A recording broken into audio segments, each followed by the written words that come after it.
Hello, कैसे हो दोस्तों। आशा करता हूँ आप सभी अच्छे होंगे। आज एक बहुत महत्वपूर्ण जो है ना बिंदु है, बेरोजगारी केस है क्या। हर एक विद्यार्थी को इसे समझने में बहुत दुविधा होती है।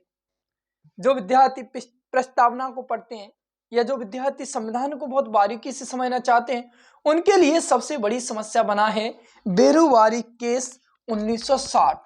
मित्रों, ये है क्या बेरोजगारी केस 1960? बहुत महत्वपूर्ण बिंदु है। जो विद्यार्थी पीएससी या यूपीएससी या कोई भी पीसीएस स्टेट एग्जाम देना चाहते हैं, उनके लिए यह बहुत महत्वपूर्ण क्वेश्चन है। इससे कई अटकलें आपके लिए बहुत सरल हो जाएंगी। क्या प्रस्तावना संविधान का हिस्सा है?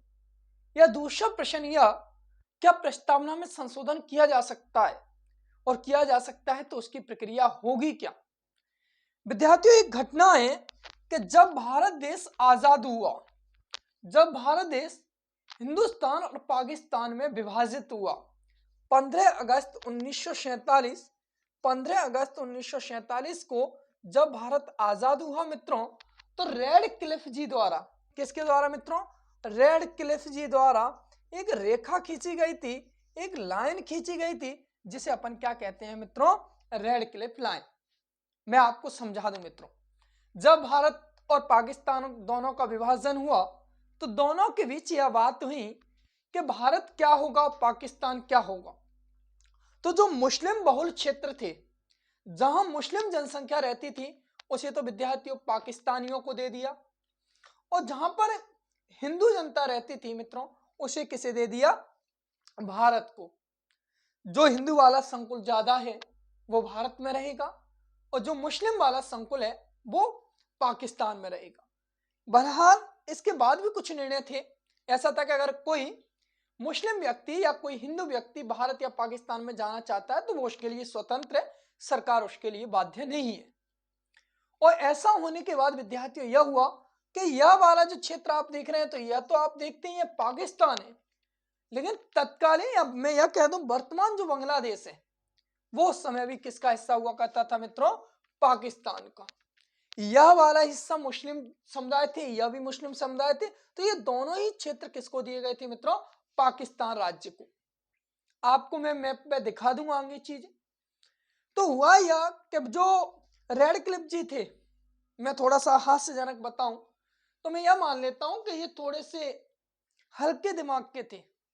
इन्होंने भारत का निर्णय जो किया था उसमें रेखा खींची थी मित्रों कि ये यहां से ये करके भारत और पाकिस्तान है।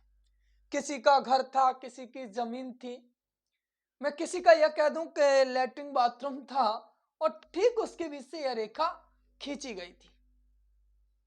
आप यहां पे देखेंगे कि गलती क्या हुई उनसे, थोड़ी सा गलती क्या कहेंगे उस समय की, यह कह दीजिए भागा दौड़ में थोड़ा सा अंतर हो ही जाता है।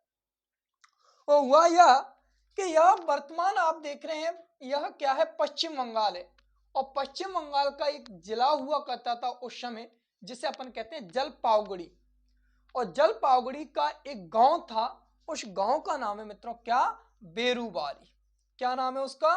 बेरुवारी गांव। अब बेरुवारी जो गांव है मित्रों, वो मैं यह कह दूं तत्कालीन या उस समय के पाकिस्तान, और आज की बात करूं तो मित्रों क्या है? बांग्लादेश और यह भारत दोनों के बीच का हिस्सा था। रेड क्लिफ रेखा थी, वो इस राज्य के बीचों बीच थी। पाकिस्तान सरकार का ऐसा मानना था, या पाकिस्तान यह मानती थी कि बेरुवारी क्षेत्र उनका है। भारत सरकार यह मानती थी कि यह बेरुवारी क्षेत्र किसका है? भारत सरकार का है। आए दिनों दोनों में विवाद भी होते रहते थे, लेकिन यहाँ की जनता के लिए एक बात देखिए मित्रों, ये चाहते थे तो 5 मिनट में भारत में और 2 सेकंड में आप देखते थे कहां पर यह पाकिस्तान या भारत में होते रहती। इनका मैं यह कह दूं कि यह इनका घर था तो यह इनके खेत थे, या मैं ये कह दूं कि इनका नहाने के, स्नान करने के घर इधर बने हुए थे, तो फ्रेश होने के इधर बने हुए थे। एक बीचों बीच गांव से रेखा खींची गई थी मित्रों। इस समय रेड क्लिफ जी ने ज्यादा ध्यान दिया भी नहीं, तो उसका भुगतान हमें भरना पड़ा। और पाकिस्तान आप जानते हैं, मुझे कहने की कोई जरूरत नहीं है, नल्ला पाकिस्तान है, विचारधारा बहुत छोटी है, और छोटी विचारधारा के साथ वो जी भी नहीं पाता है। कभी कभी ऐसा होता है ना कि आपके पास बहुत कुछ है, लेकिन आप उससे खुश नहीं होते, छोटी सी या तुच्छ चीज के लिए आप लड़ बैठते हैं। हुआ यह कि बेरूवारी क्षेत्र को लेकर भारत और पाकिस्तान के बीच एक विवाद हुआ। इस समय पाकिस्तान के प्रधानमंत्री कौन है मित्रों? तो आप कह दें, सॉरी क्षमा चाहते हैं, राष्ट्रपति जी कौन है? फिरोज खान नून। और फिरोज खान नून और भारतीय प्रधानमंत्री पंडित जवाहरलाल नेहरू के बीच समझौता होता है और इस समझौते में यह तय होता है कि बेरूवारी क्षेत्र किसका है। 1952 से ये जदोजहद थी और 1960 में जाकर के यह निर्णय लिया। उससे पहले की बात कर लूं थोड़ा सा, 1958 में फिरोज खान नून और आप दूसरी बात करेंगे भारतीय प्रधानमंत्री कौन है मित्रों? तो आप कहेंगे पंडित जवाहरलाल नेहरू जी। और दोनों के बीच यह समझौता हुआ कि आधा बेरूवारी का क्षेत्र आपका और आधा मित्रों किसका है? भारत का। लेकिन ऐसा होने के बाद ही यहां पर एक बवाल खड़ा हो गया मित्रों। बवाल खड़ा क्या हो गया? बवाल यह खड़ा हुआ मित्रों कि जो बेरूवारी की जो जनता थी वो कह रही थी कि हमने तुम्हें चुना, हमने भारत को चुना, फिर हमें पाकिस्तान को क्यों दिया? और दूसरी बात यह कि ऐसा क्या भारतीय संविधान में कहीं दिया गया कि अपन अपने क्षेत्र को दे सकते हैं? ये दोनों ही बहुत बड़ी क्या है मित्रों? समस्या बनी हुई। आप यहां पर देखेंगे भारतीय संविधान के अनुच्छेद 2, भारतीय संविधान के भाग 1 अनुच्छेद किसमें? 2 में यह वर्णन किया गया, पूर्णतः इस बात को समझाया गया है कि आप किसी भी क्षेत्र को या किसी भी राज्य को अपने में क्या कर सकते हैं? विलय कर सकते हैं। और आप आर्टिकल 3 में देखेंगे, अनुच्छेद 3 में देखेंगे तो आप देखेंगे क्या? आप नए राज्य बना सकते हैं, आप राज्यों की सीमा में परिवर्तन कर सकते हैं, या आप नए प्रकार के राज्य बना सकते हैं। मैं यह कह दूं कि आप भारत के अंदर ऐसा हो सकता है, आप ऐसा करना चाहते हैं कि उत्तर प्रदेश और मध्य प्रदेश को मिलाकर एक मध्य प्रदेश बनाना चाह रहे हैं। आप ऐसा कर सकते हैं कि महाराष्ट्र मध्य प्रदेश को मिलाकर महाराष्ट्र बनाइए, या मैं यह कह दूं कि महाराष्ट्र के 2 टुकड़े कर सकते हैं। लेकिन भारतीय संविधान में ऐसा वर्णन कहीं भी नहीं है कि आप अपने क्षेत्र को किसी भी दूसरे व्यक्ति को दे दो। तो यह बहुत बड़ी विडंबना थी कि जब भारतीय संविधान में ही ऐसा नहीं है तो आप ऐसा कर कैसे सकते हैं कि आप अपने क्षेत्र को किसी और को कैसे दे सकते हैं? तो आप थोड़ी सी डेट याद करें। 1952 में बेरूवारी विवाद आया और 1958 में नून समझौता हुआ था मित्रों। नून क्या है? फिरोज खान नून और भारतीय प्रधानमंत्री पंडित जवाहरलाल नेहरू जी, दोनों के बीच क्या हुआ है मित्रों? समझौता हुआ। और आधा बेरूवारी का क्षेत्र किसका? पाकिस्तान का। वर्तमान अगर आप कहें तो किसका? बांग्लादेश का। और आधा किसका हो गया मित्रों? भारत का।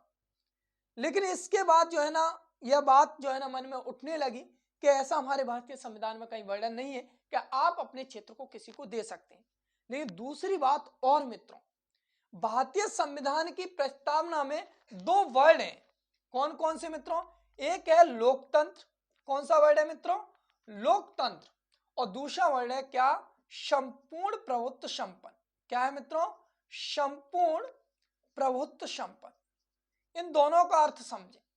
दोनों का अर्थ यह है, लोकतंत्र का अर्थ यह हुआ कि जनता का शासन जनता के लिए। जैसे मैं यह कह दूं, बेरूवारी की जो जनता थी उन्होंने भारतीय प्रधानमंत्री को चुनने में अपनी अहम भूमिका निभाई। या मैं यह कह दूं, जो भारत के प्रधानमंत्री होंगे, राष्ट्रपति होंगे या कोई भी होंगे, इन्हें चुनने का अधिकार या इनके लिए मत कौन करता है? जनता। तो लोकतंत्र देश हुआ होता है जहां पर जनता का क्या करते हैं? जनता प्रत्यक्ष रूप से या अप्रत्यक्ष रूप से अपने नेता को चुनती है। तो भारतीय प्रधानमंत्री इन लोगों के मत से थे। तो यह कह रहे थे कि जब आपकी प्रस्तावना में लोकतंत्र जैसा वर्ड है तो फिर आपने हमारे बिना पूछे, या बेरूवारी की जो मुस्लिम जनसंख्या है वो ये कह रही हमें पाकिस्तान को आपने कैसे दे दिया? बात सही थी। और दूसरा वर्ड था आपका क्या? संपूर्ण प्रभुत्व संपन्न। संपूर्ण प्रभुत्व संपन्न का अर्थ है कि भारत किसी के दबाव में नहीं रहेगा। भारत किसी के दबाव में नहीं है। भारत अपने आंतरिक या बाह्य निर्णय लेने के लिए स्वतंत्र है। भारत किसी बाह्य देश के दबाव में आकर ऐसा कोई निर्णय नहीं लेगा, या किसी के कहने सुनने पर ऐसा निर्णय नहीं लेगा। वो अपने निर्णय लेने के लिए बाध्यकारी नहीं है, वो स्वतंत्र है, वो खुद निर्णय लेगा। और दुविधा क्या होती है मित्रों यहां पर कि इसके बाद यह बात तूल पकड़ गई। तो आप देखेंगे भारतीय राष्ट्रपति जी को आप देखें आर्टिकल 143 अनुच्छेद 143 में विशेष शक्ति है कि जब वह किसी चीज को समझ नहीं पाता है तो वो न्यायालय से क्या है, परामर्श ले सकता है। क्या ले सकता है? न्यायालय से परामर्श ले सकता है। यह विवाद भारतीय राष्ट्रपति जी को समझ में ही नहीं आया कि मैं इस पर निर्णय क्या करूं। तो एक और बात बता दूं, बहुत सुंदर प्रश्न है मित्रों, संविधान का अच्छा व्याख्याकार कौन है? तो संविधान का अच्छा व्याख्याकार कौन होता है मित्रों? न्यायालय। संविधान की कोई भाषा आपको समझ में नहीं आती है तो यह समझाने की जिम्मेदारी किसकी होती है मित्रों? न्यायालय की होती है। तो आप यहां पर देख रहे हैं मित्रों कि अनुच्छेद 143 में यह शक्ति दी है कि भारतीय राष्ट्रपति जी को कोई भी बात संविधान के संदर्भ में समझ में नहीं आती है तो वो क्या करेंगे कि न्यायालय से क्या ले सकते हैं? तो आप कह देंगे परामर्श ले सकते हैं। और ठीक ऐसा ही हुआ, न्यायालय से परामर्श लिया गया कि इस निर्णय का क्या करें।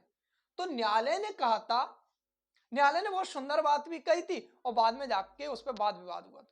उन्होंने कहा कि भारतीय संविधान का हिस्सा प्रस्तावना नहीं है। प्रस्तावना में दो वर्ड लिखे, लोकतंत्र संपूर्ण प्रभुत्व संपन्न। तो यहां न्यायालय ने थोड़ा सा अपने आप के पैर समेट लिए और क्या कह दिया, उन्होंने यह कह दिया कि जो भारतीय संविधान की प्रस्तावना में यह दो वर्ड हैं जिन्हें लेकर आप भारतीय सरकार के पास पहुंचे, इनका भारतीय संविधान ने इस प्रकार से जो है ना बात की थी, या न्यायालय ने इस प्रकार से बात की थी जिससे बच निकले। उन्होंने कहा था कि संविधान की झलक जरूर प्रस्तावना में, लेकिन प्रस्तावना संविधान का हिस्सा नहीं है, या किसी भी न्याय के लिए हम प्रस्तावना को न्यायालय में चुनौती नहीं दे सकते। मित्रों यह बात हुई और इसके बाद में यह हो गया पूर्णतः तय कि बेरूबारी क्षेत्र को अगर पाकिस्तान को देना है तो क्या करना पड़ेगा, क्योंकि यहां तो ऐसा कोई वर्णन ही नहीं था। दो में आप संघों में या राज्य, किसी राज्य को, जीते हुए राज्य को मिला सकते हैं। और दो तीन में आप देखेंगे अनुच्छेद 3 में क्या था मित्रों? अनुच्छेद 3 में यह है कि देश के अंदर किसी भी राज्य के दो टुकड़े कर सकते हैं या दो तीन राज्यों को मिलाकर के एक संघ बना सकते हैं। तो आप देखेंगे कि ऐसा यहां पर तो कहीं भी नहीं था, कहीं भी नहीं था। तो हमारे पास अनुच्छेद 368 जो कि हमने कहां से लिया है मित्रों? साउथ अफ्रीका से। अनुच्छेद 368 के तहत हम संविधान में क्या कर सकते हैं? संशोधन। और संविधान में संशोधन करके मित्रों क्या किया गया था कि भारतीय संविधान में आर्टिकल 368 के अनुसार संशोधन किया गया। कौन सा संशोधन था मित्रों? नौवां संशोधन। नौवां संशोधन करके कौन सा? भारतीय संविधान के आर्टिकल 368 से यह शक्ति मिलती है कि संसद क्या कर सकती है? संविधान में संशोधन। और संशोधन करके नौवां संशोधन किया था मित्रों, कब? 1960 में। और यह बाद किसका था मित्रों? बेरूवारी क्षेत्र का। तो इसे कहते हैं मित्रों क्या? बेरूवारी केस 1960। और इस बेरूवारी केस से यह तय हो गया था पूरी तरह से कि प्रस्तावना को न्यायालय में चुनौती नहीं देती। मित्रों यह बहुत बड़ी विडंबना थी। संविधान में प्रस्तावना है लेकिन प्रस्तावना को चुनौती नहीं दे सकते, तो कैसे स्पष्ट होगा संविधान का स्वरूप? हालांकि आगे जाकर एक केशवानंद भारती केस आएगा जो कि 1973 में सॉल्व होगा, जो अब तक के इतिहास का या भारतीय संविधान का सबसे बड़ा न्याय है मित्रों। 68 दिन की बहस, 13 न्यायाधीशों की पीठ, लेकिन उस निर्णय ने भारत में एक नया या भारतीय लोगों के लिए एक नई दिशा दी। उस केस को मैं अंतिम क्लास में लेकर आऊंगा मित्रों। मैं आशा करता हूं कि आप मेरी इस क्लास को समझे होंगे। किसी भी प्रकार का आपके लिए डाउट है या आपको चीजें समझ में नहीं आती हैं तो आपका मित्र आपके साथ है। जय हिंद मित्रों।